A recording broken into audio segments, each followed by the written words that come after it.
It's definitely weird. Well, that's also the criticism that Andrew Tate has gotten about exploitation. So supposedly he would get these girls to fall in love with him, and then he would get them to go and do this stuff for him. Yeah, it's wild how much content he has that exists from back then that he's so articulate and well-spoken when he speaks about it, but then some of those videos are so vulgar and whatnot that it's hard to... I can imagine the people who are, very hard on him. You watch the old videos, it's pretty hard to side with him when you see those. Yes. Yeah. But also, you got to think of what a person like that is trying to do when they're first getting attention. You're trying to be as outrageous as possible to get as much people to think about what you're saying and talk about what you're saying and engage with it. Yeah. And the best way to do that is to be like a character, an over-the-top, completely arrogant guy who's shirtless with sunglasses on, smoking a cigar, talking about hoes, and pimping hoes. It's like, is it a character or is it really you? And then when you find out, oh, well, no, he actually does run these campsites and he does have these girls working for him. Okay. But then some of the girls talk and go, actually, he's like really nice and he was kind and he gave me this business opportunity. I wound up making a lot of money with it. And you're like, oh, okay. This is complicated.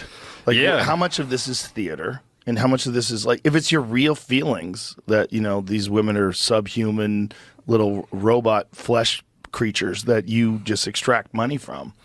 Yeah. Any interactions I've had with the guy before he was, super famous and whatnot, I've always been positive too. Like, super nice guy. Very intelligent guy. Yeah, super articulate. Extraordinarily intelligent. Yeah, and, absolutely. His brother too. Yeah. Doesn't get as much credit, but... they're very, very smart guys.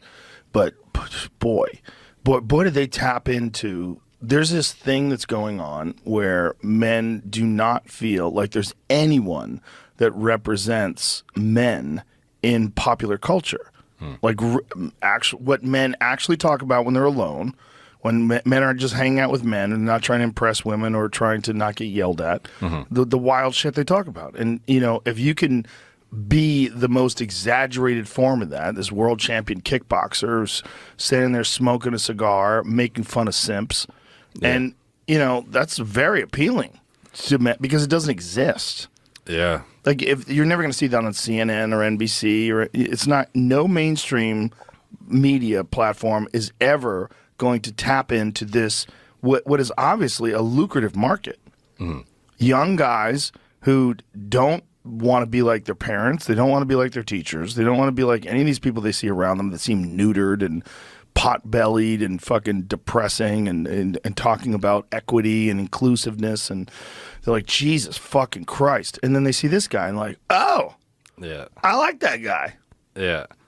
No, he's definitely inspired discipline and taking action, and it's like take responsibility for yourself. Yeah. So, I mean, it's like a more problematic version of like what Jocko does or did. You know what I mean? Yeah.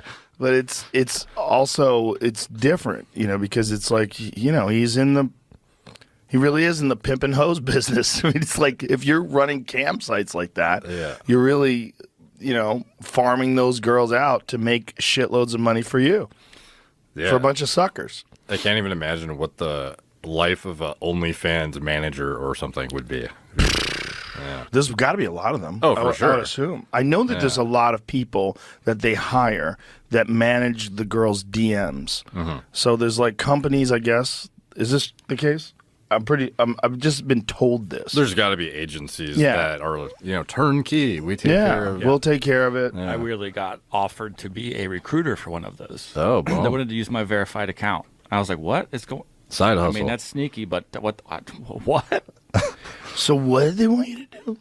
DM chicks to offer them, like, you can be on OnlyFans. I was like, oh, God, Jamie, do you know how bad that would turn out? They don't fucking know that already. Like, why would I have to tell them? But if I could convince them to do it, the return is I get a kickback of their revenue. I just remembered that as you guys are talking about it. So when they contacted you, what did they say? Like, hey, Jamie, do you know a lot of girls that are willing to take their clothes off? We've noticed it's one of these DMs I get from multiple accounts for various reasons, but like, we've noticed your account. I have X amount of followers. You could probably be doing this kind of stuff on Instagram. if you do, you know. And how much would they give you? I don't off the top of my head. I don't remember. I could check. I feel like it was 10, 20%, something like that. That's lucrative. Yeah. If you can get a bunch of really fucking... I've heard these guys are making 50%. The managers do. Like they just split it.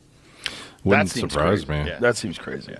Well, they're not doing anything though. The girls don't do anything besides make the content, and then the managers are running the account. They're not even just doing still messages. 50% seems pretty high because without the girl, you don't have anything. Yeah. I think a lot of naivety around business operations though would definitely drive girls to think, I don't want to deal with accounting. I don't want to deal with this, and I don't even know how. So.